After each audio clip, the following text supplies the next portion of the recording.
The countdown is on. Voters are heading to the polls in a matter of days. But the candidates have been working to get your approval for months. We have what you need to know as you decide 2014. As part of our dedication to bringing you balanced coverage, we are devoting time tonight to make sure that you have the information you need before you go to the polls. Yes, throughout the next half hour, we will cover the big races and issues. To help, I'll be leading a panel discussion to delve deeper into the races. Fox 11's political reporter Andrew LaCombe will also be joining us. And as we go along, we will point out helpful sections on our website, fox11online.com. We have a special You Decide page to go along with our coverage tonight. Just look for the tab on the top of the home page. And we begin tonight with the top race on the ballot, the race for governor. Democrat Mary Burke is looking to unseat incumbent Republican Governor Scott Walker. For months now, the polls from Marquette University Law School have showed that this race is a statistical tie. The issue of job creation has been at the forefront of both candidates' campaigns. And Andrew LaCombe joins us now. And Andrew, what are the two sides proposing? Michelle, the governor is focusing on worker training. He says the state's economy will expand if people get more specific education. Burke says she'll bring experience from Trek Bicycle, a company her dad started in southern Wisconsin, and she'll help the state grow through new businesses. Tonight, we have balanced coverage. Governor Walker says Wisconsin has a work problem, not a jobs problem. He points to a state website that lists more than 77,000 open positions. But it's not just about the jobs added, it's about the fact that there are many more jobs to fill. We just need to help people get the skills and the education they need to succeed in those positions. Mary Burke says even though there are jobs available, Wisconsin's economy can do better. The most recent numbers from the Bureau of Labor Statistics show Wisconsin ranks 33rd in the U.S. in job creation. If our economy isn't growing, we're losing out on the type of tax base that we can invest in education and infrastructure and reduce taxes at the same time. So what will each candidate do in the next 4 years if elected?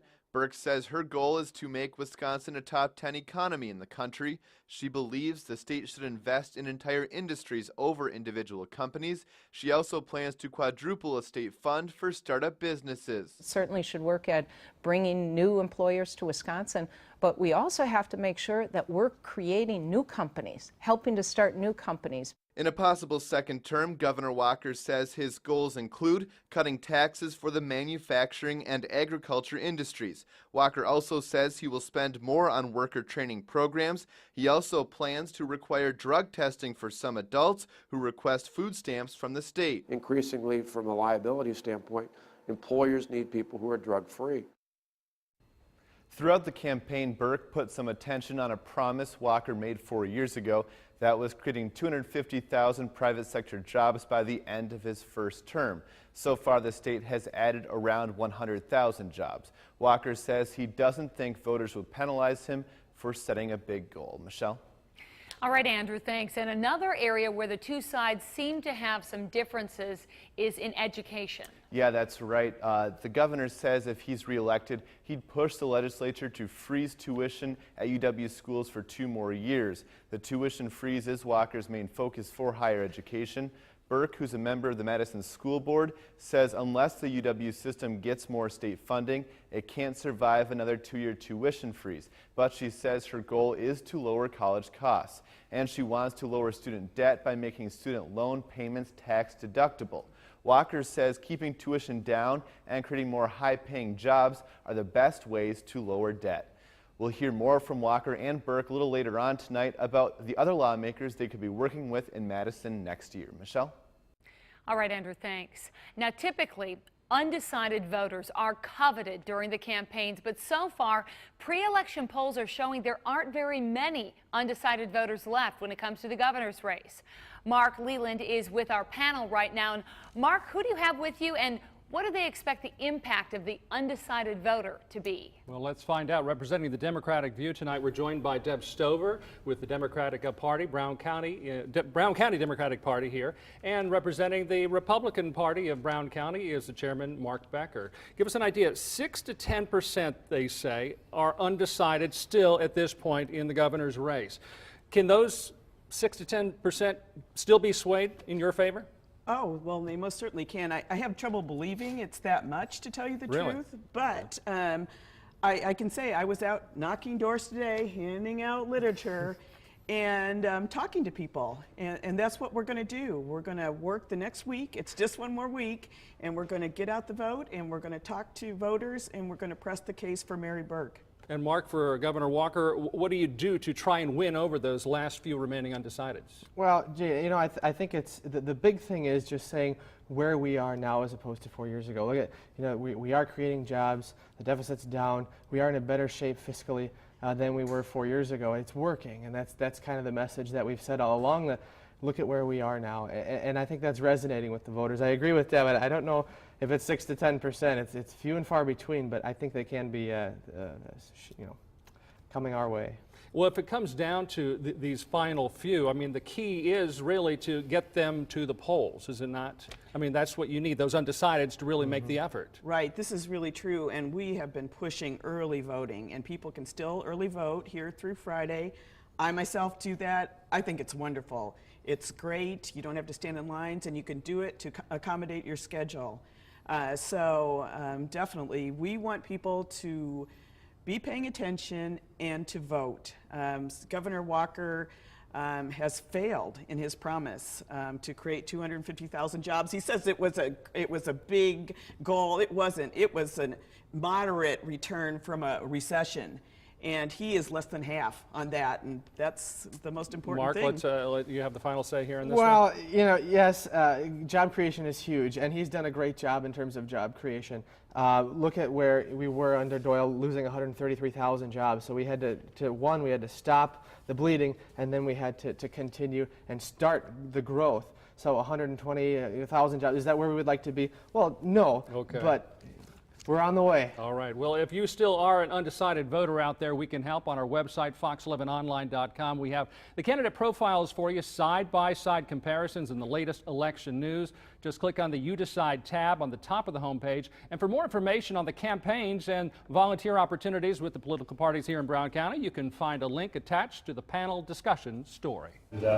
I figure 35 years is a pretty good start. And no time is perfect, but this was a pretty good time. And that announcement leaves the seat wide open. And the candidates looking to fill the role are already public figures. They are Republican State Senator Glenn Grothman and Democrat Winnebago County Executive Mark Harris. Looking at the map here, the 6th district covers a large area, but it's the ground they would have to cover in Washington that may make for a challenge. Polls show public approval for Congress is at a record low. So what will these candidates do differently? Andrew Lacombe is back and has more. Republican Glenn Grothman describes his political background as strongly pro-business. He says that would be a focus in Congress. We've got to improve the business climate by helping businesses with regulation that sometimes you don't have in other countries, helping get our tax climate in line with other countries. Mark Harris says he'd bring solid financial management to Washington. The Democrat is working on his 10th budget for Winnebago County. So I do have experience with budgets. I have experience with making the tough choices. Now at the federal level, we have a large gap between what we're taxing and what we're spending. Both candidates say the federal government spending needs to be better controlled. They also agree Congress has to win back support from the public. We asked the candidates why they're the right choice. You have to accept that the ideal is not the enemy of the good. So sometimes you have to be satisfied with something that's good, even if it's not exactly what you wanted. When I was in Madison, I never had a problem dealing with Democrats. I never had a problem breaking party lines. So I'd like to believe somebody who is going to lead to an increased amount of bipartisanship. The man Harris and Grothman are vying to replace Congressman Petri, says he won't endorse Grothman in this election. Grothman brushed off the news. Harris said he wasn't surprised. Michelle? Andrew, as we said before, the 6th district covers quite a large area in the state. Did the candidates talk about how they've reached out to the voters? Yeah, that's definitely a question I asked. Both Harris and Grothman told me they've done a lot of traveling through the campaign. They've attended parades, fairs, spoken to a lot of community groups. They're each pretty well known in the areas they represent through their current positions, but they said they did a lot of work to get more name recognition in the rest of the district. Now we'll move to Northeast Wisconsin's other seat in the U.S. House of Representatives. It's held by Republican Reed Ribble, who was first elected 4 years ago in 2010. He's facing Democrat Ron Gritt. Gritt is currently a member of the City Council in Chilton and a professor at Marian University. Looking at the map, the 8th District covers parts of 11 counties in Northeast Wisconsin, basically from the Appleton area north. One issue that Ribble or Gritt could face next year is the federal minimum wage. President Obama has called on Congress to raise it by nearly $3 to $10.10 an hour. Gritt says a higher minimum wage would reduce costs for government assistance programs, but Ribble says he doesn't think the federal government should set a minimum wage. Tonight, we hear from both sides. Having a wage that's one size fits all, which is the typical way that the left has taken this, doesn't really work. And so it needs to be localized to the degree that it can be localized, at least at the state level. Absolutely. I am for the 10-10 minimum wage. It's not a living wage, but at least it gets people closer to a living wage. The federal government has set a minimum wage since 1938. The last 5 years, it has been $7.25 an hour. Wisconsin's minimum wage is the same. You can hear more from Ribble and Gritt on fox11online.com. We have more from their interviews posted in our You Decide section. We asked Governor Walker and Mary Burke about the importance of party control in the legislature. Now, both candidates obviously hope their own parties get a boost, but they say they will work with whichever lawmakers are elected. Less than 3% of the bills I signed into law were just Republican-only bills. The things I'm talking about, workforce development, education reform, tax reform, those are all things Republicans and Democrats alike can support. Well, I want to find common ground with the legislature, and on day one, I'm going to sit down with leaders in the Republican legislature and ask, you know, how do we create that similar vision? How do we find that common ground? Common ground. Well, Mark joins us with our political panel once again to weigh in on the question of common ground. Yes, every election we hear candidates say they're going to work with the opposing party, but I've covered enough elections to know that that's easier said than done. Deb, give us an idea. The last few years, have both parties been really working together? Well, we've been very polarized, honestly, and the Republicans have been in charge of the entire government during this time. Because you heard Governor Walker say the bills he signed were Democrats supported too. Well, I think he's probably pushing that a little bit. He's one of the most polarizing political figures in the country, and at this point we need to get some balance back. And we need to get a governor in who is somebody that can reconcile people and isn't so polarizing. So that's why folks need to support Mary Burke. Can both sides work together if there is a change in power in the legislature? Well, without a doubt, I think that Governor Walker has done a decent job working with the other side as well. Like he said, less than 3% of the laws that he has signed were Republican only.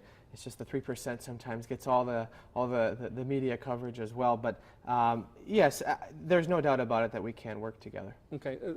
Looking at the races coming up, the Assembly seems like the Republicans maybe have a stronghold there, but the Democrats really have a chance. If they're going to take over one of the houses, it's going to be the Senate. In the Senate, that's right. We have some very strong candidates. We have Penny Bernard-Shaver running down in the Appleton area, and then we have Dean DeBrew running up here in the 1st.